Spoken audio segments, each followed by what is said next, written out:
Hi friends, this is Rafi. Welcome to my channel. ఈరోజు Nifty bank Nifty గురించి తెలుసుకుందాం friends. తెలుసుకునే ముందు సెబీకి గైడెన్స్ అయితే ఒకసారి చదవాలనుకుంటాం ఫ్రెండ్స్. నేను సెబీకి అడ్వైజర్ అయితే కాదు. నేను సెబీ ద్వారా ఏది విధమైన లైసెన్స్ అయితే పొందలేదు ఫ్రెండ్స్. తద్వారా నాకు ఏ విధమైన రికమెండేషన్ చేయడానికి నేను అర్హుణ్ణి. అది ఆ స్టాక్స్లో కావచ్చు, ఆప్షన్లో కావచ్చు, ఫ్యూచర్లో కావచ్చు. ఈ వీడియో ఎడ్యుకేషన్ పర్పస్ గురించి మాత్రమే అప్లోడ్ చేయడం జరుగుతుంది. దయచేసి అర్థం చేసుకుంటారని ఆశిస్తున్నాను ఫ్రెండ్స్. ఎలాంటి రికమెండేషన్ అయితే లేదు.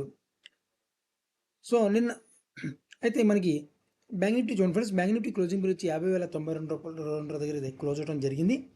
బ్యాంక్ నిఫ్టీ నిన్న కొన్ని విషయాలు అంటే ప్రీవియస్ డే శనివారం నాడు వీడియో అప్లోడ్ చేసినప్పుడు కొన్ని విషయాలు చెప్పడం జరిగింది. అది ఒకసారి మళ్ళీ రివిజన్ చేసుకున్నాం ఫ్రెండ్స్. మార్కెట్ డౌన్ సైడ్లోకి రావాలని కూడా చెప్పడం జరిగింది. మార్కెట్ వాళ్ళ గ్యాప్ అప్ ఓపెన్ అయితే ఏ విధంగా బిహేవ్ చేయాలి, గ్యాప్ డౌన్ ఓపెన్ అయితే ఏ విధంగా బిహేవ్ చేయాలి కూడా మీకు నేను చెప్పడం జరిగింది. అదేవిధంగా రెండో పాయింట్ కూడా ఒకసారి చూసుకున్నట్టయితే ఒక బిగ్ క్యాండిల్ రావాలి మార్కెట్లో. 80% సోమవారం వచ్చే పాసిబిలిటీ ఉందని కూడా మీకు చెప్పడం జరిగింది.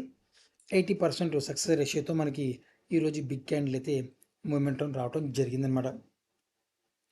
సో అయితే మనం ఇప్పుడున్న సిచ్యువేషన్లో మార్కెట్ని ఏ విధంగా హ్యాండిల్ చేయాలి, ఏ విధంగా రీడ్ చేయాలి, so support level, resistant level ఏ రకంగా ఉన్నాయో కూడా ఒకసారి మనం ఐడెంటిఫై చేసే ప్రయత్నం అయితే చేద్దాం ఫ్రెండ్స్. చూడండి, ఈరోజు వాల్యూమ్ ప్రకారం మనం చూసుకుంటే, నేను ఇప్పుడు వాల్యూమ్ ప్రకారం చూస్తాను ఫ్రెండ్స్. క్యాండిల్ స్టిక్ కానీ ఇంకో రంగు అయితే నేను చూడను. వాల్యూమ్ ప్రకారం మనం చూసుకుంటే మాత్రం రాంగ్ సెల్లింగ్ అయితే జరిగింది మార్కెట్లో ఈరోజు పర్టికులర్గా. ఎందుకంటే గ్యాప్ డౌన్ ఓపెన్ అయింది. మార్కెట్ గ్యాప్ డౌన్ ఓపెన్ అవడమే సెల్లింగ్ ప్రెజర్తోనే మార్కెట్ని కొద్దిగా 10 దాకా 10:30 వరకు కూడా వాల్యూమ్తోనే మార్కెట్ డౌన్ఫాల్ అయితే చేయడం జరిగింది. బాగానే ఉందనుకున్నాను. కానీ అక్కడి నుంచి మార్కెట్ రాంగ్ 11 అంటే 10:45 నిమిషాల దగ్గర నుంచి మనం చూసుకుంటే వాల్యూమ్ చూసుకుంటే మార్కెట్లో రాంగ్ సెల్లింగ్ అయితే అవటం జరిగింది. మార్కెట్ అడ్జస్ట్మెంట్ అయితే చేసుకుంది. కొద్దిగా లాస్ట్ మూమెంట్లో ఆ అడ్జస్ట్మెంట్ అయితే సరిపోదు, ఏదో కొద్ది బయర్స్ వచ్చారు. కానీ మార్కెట్ మళ్ళీ ఒక అప్సైడ్ మూమెంట్ వెళ్ళాలి. మన సపోర్ట్ అండ్ రెసిస్టెన్స్ లెవెల్ గతంలో కూడా మీకు చెప్పిన సపోర్ట్ లెవెల్, రెసిస్టెన్స్ చూసుకుంటే మాత్రం మన సపోర్ట్ లెవెల్ మాత్రం 80% స్ట్రాంగ్నెస్తో ఉంది. ఇంతకుముందు మనకి ఇంతకుముందు మన ప్రధానమంత్రి మోడీ గారి ఎలక్షన్స్లో చూసుకుంటే ఈ సపోర్ట్లో న్యూస్ బేసిక్ వచ్చింది మాత్రమే ఇది బ్రేక్ చేసింది. బ్రేక్ చేసిన మరుసటి రోజు యాజ్ డీజ్గా మళ్ళీ మార్కెట్ అప్సైడ్ మూమెంట్ తీసుకెళ్ళిపోయారు. ఇప్పుడు ఈ 80% ఉన్న వాల్యూమ్తో ఉన్న ఈ సపోర్ట్ లెవెల్ని ఇప్పుడు 100% చేసుకోవాలి. మార్కెట్ 100% చేసుకోవాలి అంటే మార్కెట్ని మళ్ళీ ఒక అప్సైడ్ మూమెంట్ తీసుకెళ్ళినప్పుడు ఒక వాల్యూమ్ని అయితే మన సపోర్ట్ లెవెల్ దగ్గర వాల్యూమ్ని జనరేట్ చేయాలన్నమాట. ఎప్పుడైతే మన సపోర్ట్ లెవెల్ వాల్యూమ్ని జనరేట్ చేస్తారో అప్పుడు ఈ సపోర్ట్ లెవెల్ అనేది 100% సపోర్ట్గా ఏర్పాటు చేసుకునే అవకాశం ఉందన్నమాట. ఇప్పుడు 80% సపోర్ట్ లెవెల్తో మన సపోర్ట్ లెవెల్ ఉంది. ఇన్ కేసు రేపు ఏదైనా ఒకవేళ న్యూస్ బేసిక్ మీద మార్కెట్ వెళ్తున్నప్పుడు ఒకవేళ మన సపోర్ట్ లెవెల్ని బ్రేక్ చేస్తే అప్పుడు వచ్చే వాల్యూమ్ బట్టి మనం డిసైడ్ అవుతాం. పర్సంటేజ్ పరంగా క్యాలిక్యులేషన్ చేసుకుంటే మన లెవెల్ ఎంతవరకు స్ట్రాంగ్నెస్ ఉంది, ఎంతవరకు మన సపోర్ట్లో వీక్నెస్ క్రియేట్ అయింది కూడా మనం అప్పుడు క్యాలిక్యులేషన్ చేసుకునే అవసరం ఉంది. ప్రజెంట్ మాత్రం ఈరోజు వాల్యూమ్ ప్రకారం చూసుకుంటే 75 నుంచి 80% అయితే మన స్ట్రాంగ్నెస్, మన సపోర్ట్ లెవెల్ అయితే ఉంది. ఈ లెవెల్ని బ్రేక్ చేయాలి, ఈ సపోర్ట్ లెవెల్ని బ్రేక్ చేయాలి అంటే మార్కెట్ అంత ఆషామాషిగా ఇప్పుడైతే ప్రజెంట్ ఉంది వాల్యూమ్ ప్రకారం చూసుకుంటే ఆషామాషిగా కాదు. ఒక హై వాల్యూమ్తో ఈ మన లెవెల్ని బ్రేక్ చేయాల్సి వస్తుంది. హై వాల్యూమ్తో ఎప్పుడైతే బ్రేక్ అవుతుందో మనకి 30 నుంచి 40% మన లెవెల్ని బ్రేక్ చేసుకుంటుంది అనమాట. బ్రేక్ చేసుకుని అక్కడి నుంచి మార్కెట్ ఏదైతే మార్కెట్ ఇప్పుడు సపోర్ట్ లెవెల్గా ఉందో అది రెసిస్టెంట్గా మారి మార్కెట్ని కొద్ది డౌన్ఫాల్ తీసుకొచ్చే ప్రయత్నం అయితే చేస్తారన్నమాట. కానీ ఇప్పుడు వచ్చిన మార్కెట్ని మనం చూసుకుంటే మాత్రం వాల్యూమ్ ప్రకారం చూసుకుంటే ఇక్కడి నుంచి మార్కెట్ రేపు ఒక వాలటిలిటీ ఉండే అవకాశం ఉంది ఫ్రెండ్స్. ముందుగా చెప్తున్నాను, గుర్తుపెట్టుకోండి. రేపు వాలటిలిటీ ఉంది మార్కెట్లో. ఎందుకంటే వాల్యూమ్ కొద్ది రాంగ్ సెల్లింగ్ వెళ్ళినప్పుడు వాలటిలిటీ ఆటోమేటిక్గా క్రియేట్ అవ్వాలి. అది మార్కెట్ యొక్క నైజ్ అనమాట. సో వాలటిలిటీ ఉన్నప్పుడు మార్కెట్ రేపు మార్నింగ్ సెల్లింగ్ ప్రెజర్ వచ్చిన ఆఫ్టర్నూన్ నుంచి బయింగ్ వైపు తీసుకెళ్ళిపోతారు మార్కెట్ని. ఎందుకంటే కింద మన సపోర్ట్ లెవెల్ ఉంది కాబట్టి ఆ సపోర్ట్ లెవెల్ని మార్కెట్ సపోర్ట్ చేసుకుంటే క్రియేట్ చేసుకుని అప్సైడ్ మొమెంటం తీసుకెళ్ళిపోతారు అన్నమాట. ఒకవేళ మార్నింగ్ సెల్లింగ్ ప్రెజర్ వస్తే. అలా కాదు, మార్కెట్ ఈ రోజులో గ్యాప్ డౌన్ ఓపెన్ అయితే మాత్రం డెఫినెట్గా మార్కెట్ మళ్ళీ అప్సైడ్ మూమెంట్ని తీసుకెళ్లే ప్రయత్నం చేస్తారు. ఇంత రాంగ్ సెల్లింగ్లో మార్కెట్ డౌన్ఫాల్కి వెళ్ళే ప్రసక్తి ఉండదని చెప్పి నేను అంచనా అన్నమాట. వెళ్ళొచ్చు, ఒక్కోసారి వెళ్ళే అవకాశం ఉంది, కానీ 99% వెళ్ళే పాసిబిలిటీ లేదు. ఏదైనా ఇన్కేస్ 1% మాత్రం ఛాన్సెస్ తక్కువ అనమాట. ఓకే, అయితే ఒకవేళ అప్సైడ్ మూమెంటం వెళ్తే మాత్రం మార్కెట్ మనం మళ్ళీ 53,000 వరకు టార్గెట్ పెట్టుకుంటాను. 53,000 టార్గెట్ ఎప్పుడు పెట్టుకుంటానంటే మార్కెట్ను వాల్యూమ్ జనరేట్ చేసుకున్నప్పుడు మాత్రమే. నేను కింద రేపు కానీ వెల్లుండి కానీ మంగళవారం కానీ బుధవారం కానీ మార్కెట్ వచ్చిన వాల్యూమ్ నేను డిసైడ్ అవుతాను. మార్కెట్ మళ్ళీ ఎక్కడి వరకు అయితే వెళ్ళే పాసిబిలిటీ ఉందో చెప్పి నేను ఎప్పుడు డిసైడ్ అవుతున్నాడు. ప్రజెంట్ మాత్రం మార్కెట్ ఇప్పుడు కొద్దిగా సెల్లింగ్ ప్రెజర్ ఉంది. అడ్జస్ట్మెంట్ ప్రక్రియ మార్కెట్ వెళ్ళాలి.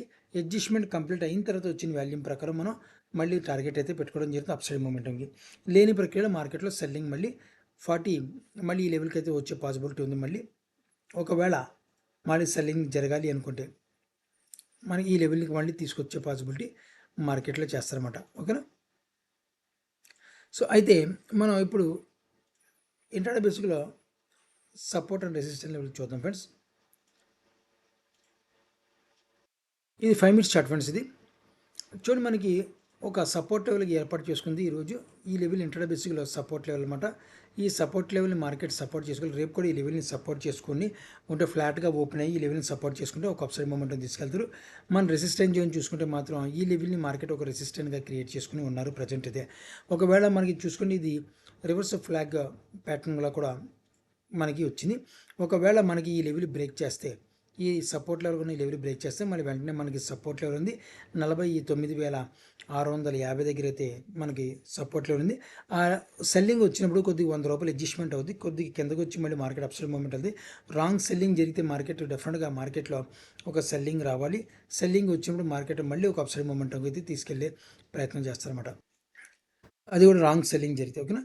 అలా కాకుండా మార్కెట్ పర్ఫెక్ట్ సెల్లింగ్ జరిగితే మాత్రం మన లెవెల్ని సపోర్ట్ చేసుకుని మార్కెట్ మళ్ళీ ఇక్కడ నుంచి ఒక అప్సైడ్ మూమెంట్ తీసుకెళ్లే ప్రయత్నం చేస్తారు. అలా కాకుండా రాంగ్ సెల్లింగ్ జరిగింది కాబట్టి మార్కెట్లో గ్యాప్ అప్ ఓపెన్ అయితే మాత్రం నేను డెఫినెట్గా సెల్లింగ్కి ప్రిఫర్ చేస్తాను. ఫస్ట్ మార్నింగ్ సెల్ చేస్తాను. తర్వాత అక్కడ వచ్చిన వాల్యూమ్ ప్రకారం తర్వాత నేను మళ్ళీ కాల్ ఆప్షన్ బై చేసుకోవాలా, పుట్ ఆప్షన్ తీసుకోవాలని చెప్పి తర్వాత నేను డిసైడ్ అవుతాం. సో ప్రజెంట్ అయితే మాత్రం బ్యాంక్ నిఫ్టీలో యొక్క సపోర్ట్ అండ్ రెసిస్టెన్స్ లెవెల్స్ ఈ రకంగా ఉన్నాయి ఫ్రెండ్స్. ఇప్పుడు ఒకసారి నిఫ్టీ ఒకసారి చూద్దాం ఫ్రెండ్స్. నిఫ్టీ చూడండి ఫ్రెండ్స్, నిఫ్టీ 24,055 దగ్గర అయితే క్లోజ్ అవడం జరిగింది. నిఫ్టీలో మన ప్రీవియస్ డే వీడియోస్లో కూడా మీకు చెప్పడం జరిగింది. మనకు సపోర్ట్ లెవెల్ ఉంది ఇక్కడ. ఈ లెవెల్ మనకి సపోర్ట్ చేసుకోవాలని అవసరం కూడా ఎంతైనా ఉందని చెప్పడం జరిగింది. అది కూడా ఫ్లాట్గా ఓపెన్ అయితేనే. ఓకేనా. నేను మొన్న కూడా చెప్పడం ఫ్లాట్గా ఓపెన్ అయితే సెల్లింగ్ ప్రెజర్ కొద్దిగా 2 రోజుల్లో ఒక సెల్లింగ్ కిందకి రావాలా, 2-3 రోజుల్లో ఈ లెవెల్కి వచ్చే అవకాశం పాసిబిలిటీ ఉందని కూడా చెప్పడం జరిగింది. కానీ గ్యాప్ డౌన్ ఓపెన్ అయ్యి మార్కెట్లో ఈ లెవెల్ దగ్గరికి వచ్చేసింది అనమాట. సో నో ప్రాబ్లం, మనకి నియర్ ఈ లెవెల్ దగ్గర అయితే ప్రజెంట్ అయితే హోల్డ్ అయితే ఉంది మార్కెట్ ప్రజెంట్. ఇప్పుడు మనం ఈ లెవెల్ని తీసేస్తాం. ఎందుకంటే మార్కెట్ నిన్న కూడా మీకు ప్రీవియస్ డే వీడియోస్లో చెప్పడం జరిగింది. మార్కెట్ రానున్న రోజులు ఈ లెవెల్ని రావాల్సి వస్తుంది, మళ్ళీ ఒకసారి అటెంప్ట్ చేయాల్సి వచ్చిందని చెప్పడం జరిగింది. ఎందుకంటే ఇది బ్రేక్ చేసే విధానం కరెక్ట్ కాదు. మార్కెట్ స్ట్రాంగ్ రెసిస్టెంట్ లెవెల్ని బ్రేక్ చేసే విధానం కాదు. ఏ న్యూస్ బేసిక్ మీద మార్కెట్ వెళ్ళింది కాబట్టి పర్ఫెక్ట్ బయింగ్ టెక్నికల్ అనాలిసిస్ కానీ, పర్ఫెక్ట్ వాల్యూమ్ అనాలిసిస్ కానీ, పర్ఫెక్ట్ ఆప్షన్ చైన్ అనాలిసిస్ పరంగా చూసుకుంటే మాత్రం ఈ లెవెల్ని బ్రేక్ చేసే విధానం ఇది కాదని కూడా మీకు చెప్పడం జరిగింది. అదేవిధంగా మనకి నేనైతే నెక్స్ట్ పోయిన వారం వస్తుందని స్లోగా మనకి మార్కెట్ సెల్లింగ్ తీసుకొస్తే పోయిన వారం వస్తుందని చెప్పి అనుకున్నాను. కానీ సెల్లింగ్ ప్రెజర్ చూసేవాడికి రేపు ఎల్లుండిలో వచ్చేసే అవకాశం, మన లెవెల్ దగ్గరికి వచ్చే అవకాశం ఉందని చెప్పి నేను అనుకుంటున్నాను. ఒకవేళ ఇన్ కేస్ మార్కెట్ రేపు ఎల్లుండి ఈ లెవెల్కి వస్తే మాత్రం డెఫినెట్గా మళ్ళీ ఇక్కడ నుంచి సపోర్ట్ తీసుకుని మార్కెట్ ఒక అప్సైడ్ మూమెంట్ తీసుకెళ్తారు. అప్సైడ్ మూమెంట్ డెఫినెట్గా తీసుకెళ్లే ప్రయత్నం అయితే చేస్తారనమాట. ఓకేనా. అదేవిధంగా మనకి నిఫ్టీ ఒకసారి సపోర్ట్ అండ్ రెసిస్టెన్స్ లెవెల్ చూద్దాం ఫ్రెండ్స్.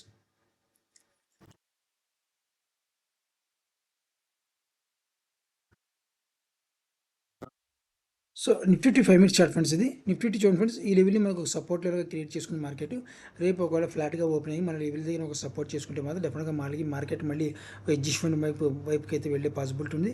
రెసిస్టెన్స్ జోన్ చూడండి, రెసిస్టెన్స్ జోన్ అయితే మనకి ఈ లెవెల్ని ఆల్రెడీ క్రియేట్ చేసుకుంది మనకి ఈ లెవెల్ని.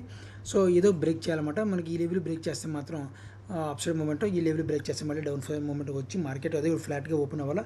ఒకవేళ ఓపెన్ చేసి మన సపోర్ట్ లెవెల్కి అయితే మార్కెట్ మళ్ళీ సపోర్ట్ చేసుకుని అప్సైడ్ మూమెంట్ వెళ్ళాలి. ఒకవేళ ఇన్ కేసు అలా కాదు గ్యాప్ డౌన్ ఓపెన్ అయితే మాత్రం ఆల్రెడీ మనకి సపోర్ట్ లెవెల్ కదా, మన నియర్ సపోర్ట్ లెవెల్ దగ్గర అయితే గ్యాప్ డౌన్ అయితే కొద్దిగా సెల్లింగ్ ప్రెజర్ రావచ్చు. కొద్దిగా సెల్లింగ్ ప్రెజర్ వచ్చి మార్కెట్ కొద్దిగా అప్సైడ్ వచ్చి మళ్ళీ ఇక్కడి నుంచి అప్సైడ్ మూమెంట్ వెళ్ళిపోద్ది అనమాట. అంతే తప్ప కానీ డైరెక్ట్గా మనకి సెల్లింగ్ అయితే అయ్యే పాసిబిలిటీ అయితే ఈ సపోర్ట్ లెవెల్ దగ్గర అయితే లేదు ఫ్రెండ్స్, డైరెక్ట్ సెల్లింగ్ అయితే లేదనమాట. సో ఓకేనా. అదేవిధంగా మనకి గ్యాప్ అప్ ఓపెన్ అయితే మాత్రం అడ్జస్ట్మెంట్ ప్రకారంగా ఆలోచించాలి. గ్యాప్ అప్ ఓపెన్ అయితే మాత్రం నేను సెల్లింగే చేస్తాను. ఫస్ట్ అడ్జస్ట్మెంట్ చేసుకుంటుంది మార్కెట్, అడ్జస్ట్మెంట్ చేసుకున్న తర్వాత మళ్ళీ మార్కెట్ ఒక అప్సైడ్ మూమెంటం కానీ లేదా సెల్లింగ్ ప్రెజర్ కానీ రావచ్చు. అది నిఫ్టీలో బ్యాంక్ నిఫ్టీలో కూడా. సో ఇది ఫ్రెండ్స్ మనకి బ్యాంక్ నిఫ్టీ కానీ నిఫ్టీ సపోర్ట్ అండ్ రెసిస్టెన్స్ ఈ రకంగా ఉన్నాయి. మీరు కూడా ఆప్షన్లో ట్రేడ్ చేసేవాళ్ళైతే జాగ్రత్తగా ట్రేడ్ చేస్తాను ఆశిస్తున్నాను. నా వీడియో వాచ్ చేసాను. Thank you friends, thank you very much.